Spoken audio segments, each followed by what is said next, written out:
नमस्कार दोस्तों, मैं हूं आंचल और आप देख रहे हैं द जनता शो। सांप को कितना भी दूध पिला लो, मौका पड़ने पर वो डसेगा ही डसेगा। बात कर रहे हैं तुर्की की।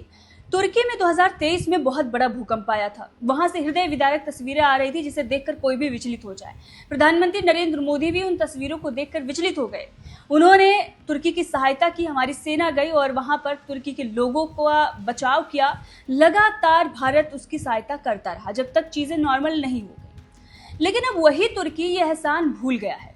और एहसान भूल जाना था, ठीक है, यहाँ तक बात है कि आप भारत की मदद ना करें। लेकिन जब भारत और पाकिस्तान के बीच में जंग छिड़ी हुई है, तब आप भारत की मदद करना तो छोड़िए, आप भारत के खिलाफ ही लड़ाई लड़ रहे हैं। पाकिस्तान के पीछे से आप भारत पर हमला कर रहे हैं। और इससे ये दिखाई देता है कि तुर्की एक एहसान फरामोश देश है और एक घटिया और गद्दार भी है। दरअसल तुर्की को पूरी दुनिया में इस्लामिक जो कंट्रीज हैं उनका नेता बनना है, इसीलिए वो पाकिस्तान की मदद कर रहा है और कई बार वो कश्मीर के मुद्दे को भी उठा चुका है। लेकिन भारत की ये नीति रही है कि वो दुश्मन की भी अगर बुरा समय चल रहा है तो मदद कर देता है।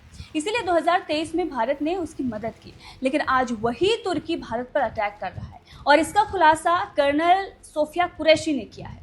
देखिए, ये जो ड्रोन्स हैं, आप तस्वीरें देख रहे हैं, ये ड्रोन्स पाकिस्तान की तरफ से लगातार भारत पर दागे जा रहे हैं। अब जो ड्रोन्स यहाँ पर आ रहे हैं वो कहीं ना कहीं खुफिया जानकारी लेने के लिए, हमला करने के लिए आ रहे हैं।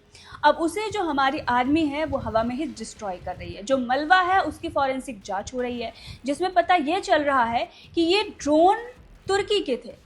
जबकि अभी कुछ दिन पहले जब ये खबर आई थी कि तुर्की का एक जहाज पाकिस्तान आया है और रुका हुआ है, तब जब ये खबर चली और सवाल उठे, तब तुर्की ने कहा कि सिर्फ और सिर्फ फ्यूल भरवाने के लिए रुका था, हमने किसी भी तरीके से कोई हथियार सप्लाई नहीं किया है।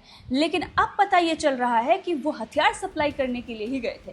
तभी तो ये ड्रोन्स जो पाकिस्तान के द्वारा छोड़े जा रहे हैं, 300 से 400 ड्रोन जो यहाँ पर डिस्ट्रॉय किए गए हैं, वो तुर्की के निकले। तो जिस तरह से चाइना पाकिस्तान के पीछे से लड़ाई लड़ रहा है भारत के खिलाफ, ठीक उसी तरह से तुर्की भी लड़ाई लड़ रहा है। तो ये बड़ी गद्दारी तुर्की की तरफ से की गई है और इस पर एक बड़ा खुलासा जो है सोफिया कुरैशी की तरफ से किया गया है। क्या उन्होंने कहा है, चलिए आपको सुनाते हैं, सुनिए।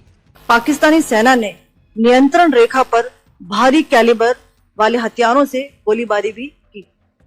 अंतर्राष्ट्रीय सीमा और नियंत्रण रेखा पर लेह से लेकर सरक्रीक तक 36 स्थानों पर 300 से 400 लगभग ड्रोनों का इस्तेमाल घुसपैठ का प्रयास करने के लिए किया गया। भारतीय सशस्त्र बलों ने काइनेटिक्स व नॉन काइनेटिक साधनों का उपयोग करके इनमें से कई ड्रोन्स को मार गिराया। इतने बड़े पैमाने पर हवाई घुसपैठों का संभावित उद्देश्य वायु रक्षा प्रणालियों का परीक्षण करना और खुफिया जानकारी इकट्ठा करना था। ड्रोन के मलबे की फोरेंसिक जांच की जा रही है। प्रारंभिक रिपोर्ट्स से पता चलता है कि वे तुर्की के असीस गार्ड सोंगर ड्रोन्स हैं। तो सुना आपने, तुर्की का असली चेहरा अब पूरी दुनिया के सामने आ चुका है और ये खुलासा किया गया है कर्नल सोफिया कुरैशी के तरफ से। बहरहाल इस खबर को लेकर आपका क्या कहना है, कमेंट करके जरूर बताइएगा।